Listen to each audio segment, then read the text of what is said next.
Professor Samina Lutfa, আপনার কাছে আসি। এই জামাতের সমর্থন বেড়ে গেছে আগের যে কোনো সময়ের চেয়ে, সেই বিষয়টা জানতে চাইছি। আপনার কাছে কি মনে হয়, যেটা কি শুধুই আওয়ামী লীগের অনুপস্থিতির জন্য নাকি আরও অন্য কোনো ফ্যাক্টরস কাজ করছে? নিশ্চয়ই অনেকগুলো ফ্যাক্টর কাজ করছে। মানে আমার ট্রেনিং আমাকে বলে কোনো একটা জিনিস দিয়েই ব্যাখ্যা করা যায় না আসলে। দুটো বিষয় তো মোটা দাগে আমরা দেখতেই পাচ্ছি। একটা হচ্ছে আওয়ামী লীগের পুরো শাসন আমলটাতে জামাতের এবং শিবিরের কর্মীদের উপর এক ধরনের নিপীড়ন চলেছে, যেটা ছাত্রদলের এবং বিএনপি নেতাকর্মীদের উপরেও চলেছে। কিন্তু আবার ছাত্রদল বা বিএনপি নেতাকর্মীদের ক্ষেত্রে যেটা দেখা যায়নি সেটা হচ্ছে আওয়ামী লীগের সাথে মিলেমিশে রাজনীতি করার ব্যাপারটা ছিল না। কিন্তু শিবির, বিশেষ করে ইসলামী ছাত্র শিবির বিভিন্ন ক্যাম্পাসে আমরা এখন বুঝতে পারছি যে তারা আসলে ছাত্রলীগের সাথেই ছিল এবং সেখানে থেকেই তারা কিন্তু কারেন্ট স্টুডেন্টস, যেটা বিএনপির যে ছাত্র সংগঠন ছাত্রদল তাদের ক্ষেত্রে আমরা কম দেখতে পাচ্ছি। তার মানে এই যে ইয়াঙ্গার জেনারেশনের মধ্যে, যেটার কথা আপনি একটু আগে বলছিলেন জেন জিদের মধ্যে, মানে বিএনপির রাজনীতিটা করার সুযোগটাই তারা পায়নি সেই জায়গায়। কিন্তু জামাতে ইসলামী রাজনীতি এবং তাদের যে ছাত্র সংগঠন, তারা কিন্তু রাজনীতিটা করে গেছে। সেটা ওই সময় হয়তো ছাত্রলীগের মুখোশটা করেছে, এখন সেই মুখোশটা সরে যাওয়ার পরে ওরা আছে। এখন এই যে একটা স্ট্র্যাটেজিক সুবিধা তারা পাচ্ছে, সেই স্ট্র্যাটেজিক সুবিধাটা কিন্তু ডেফিনেটলি তাদেরকে একটা এগিয়ে দিচ্ছে অনেক ক্ষেত্রে। যে স্ট্র্যাটেজিক সুবিধাটা ধরেন আমরা বিভিন্ন বিশ্ববিদ্যালয়গুলোতে দেখতে পাচ্ছি, যেটা ছাত্রদলের ছেলেমেয়েরা পাচ্ছে না, সেই সুবিধাটা ছাত্র শিবির পাচ্ছে। আমি যদি একটু অন্য আচ্ছা শেষ করেন। হ্যাঁ, জাস্ট দ্বিতীয় যে পয়েন্টটা সেটা হচ্ছে যে নিপীড়িতের যে একটা মানে মজলুমের যে একটা ভিকটিমহুড, এটার যে একটা প্রজেকশন, সেই প্রজেকশনটা ওনারা খুব ভালোভাবে করতে পারছেন এবং এটা চালিয়ে যেতে পারছেন। তার ফলে এই মজলুমের প্রজেকশনের কারণে এক ধরনের সিম্প্যাথি, যেটা হয়তো ওনারা প্রথম কয়েক মাসে পেয়েছেন, তার সাথে যুক্ত হয়েছে ওনারা তো কখনো সুযোগ পান নাই এর আগে, সবাইকে আমরা দেখেছি। এই তিনটি জিনিস ওনাদের ফ্রেমিংয়ে ওনারা ব্যবহার করছেন তাদের স্ট্র্যাটেজিক ফ্রেমিংয়ের ক্ষেত্রে।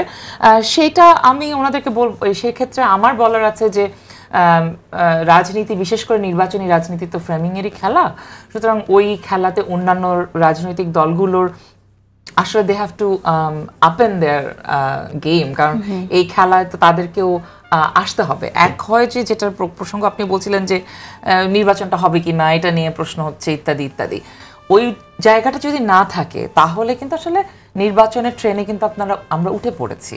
এরকম একটা পরিস্থিতিতে সব রাজনৈতিক দল যারা নির্বাচনটা চাচ্ছেন, যারা নির্বাচনে যেতে চান, তাদের কিন্তু এই গেমের মধ্যে আসতে হবে। যে যত আগে আসবেন তার সুবিধা তত বেশি হবে, এইটুকুই আমার মনে হয় যে নির্বাচনের ট্রেনে দলগুলো উঠে গেছে। আমরা কথা বলছিলাম জনপ্রিয়তা নিয়ে, কিন্তু এই আপনার নির্বাচনের জন্য যে প্রস্তুতি সবাই নিচ্ছে, আমরা দেখছি যে প্রার্থী ঘোষণা করা হয়েছে বা হচ্ছে। একটি নিউজ আমি দেখলাম, যেটা প্রকাশিত হয়েছে জাগো news 24.com, Jamaat silent army, 500,000 women join to reshape electoral landscape. এটা তো খুবই একদম আনপ্রেসিডেন্টেড আমার কাছে মনে হচ্ছে, যে যেভাবে জামাতের নারীরা কাজ করছে, বিভিন্ন জায়গায় তারা কাজ করছে, গ্রামে গঞ্জে, প্রান্তিক পর্যায়ে। তো কি মনে হয় যে কীরকম আসলে 5 লাখ ট্রেন্ড ফিমেল রুকন মেম্বার যখন কাজ করবে, তখন তারা তো অনেক নিষ্ঠার সাথে কাজ করে। তাদের রাজনৈতিক কর্মীদের নিষ্ঠা সম্পর্কে আমরা দেখেছি কতটুকু নিষ্ঠাবান। সো কীরকম ভূমিকা রাখতে পারে আসলে? যথেষ্ট গুরুত্বপূর্ণ ভূমিকা রাখতে পারে, কারণ নারীরা যখন গিয়ে আরেকজন নারীর সাথে কথা বলেন, নারীরা যদি পরিবারের ডিসিশন মেকিংয়ে যদি ভূমিকা রাখতে পারেন, সেক্ষেত্রে কিন্তু অনেক কিছু প্রভাবিত করা যায়। কিন্তু অন্যান্য রাজনৈতিক দলের নারী সদস্যরা কেন এগিয়ে আসছেন না, এইসব প্রশ্ন আমাদের আসলে তোলা উচিত। এবং সেই সাথে এটাও প্রশ্নটা তোলা উচিত যে এই যে জাতীয় ঐকমত্য কমিশন নিয়ে এত আলোচনা হচ্ছে, এই জাতীয় ঐকমত্য কমিশনে কোনো নারীর প্রতিনিধিত্ব না থাকা, রাজনৈতিক দলগুলো কেবল 5% রাজি হয়ে যাওয়া, বা এই নিয়ে এত তর্ক বিতর্ক যে যেন 5%ও দেয়া যাচ্ছে না, এরকম একটা পরিস্থিতি, কোনোভাবেই 100 আসনে সরাসরি নির্বাচনে রাজি করাতে না পারা, এর প্রত্যেকটা জিনিসই কিন্তু বাংলাদেশের নারী সমাজ আসলে দেখেছে। তার মানে রাজনৈতিক দলগুলো এই যে পদক্ষেপগুলো নিলেন, এবং এগুলো কিন্তু আজকে জুলাই সনদের যে ড্রাফট আমরা দেখতে পাচ্ছি, সেখানে কিন্তু প্রত্যেকটা জিনিসই ডকুমেন্টেড আছে, রেকর্ডেড আছে, কারা কোথায় নোট অফ ডিসেন্ট দিয়েছেন। সুতরাং আমরা বুঝতে পারছি যে কোনো রাজনৈতিক দলই 5%-এর বেশি সরাসরি নারীকে মনোনয়ন দিতে রাজি নন।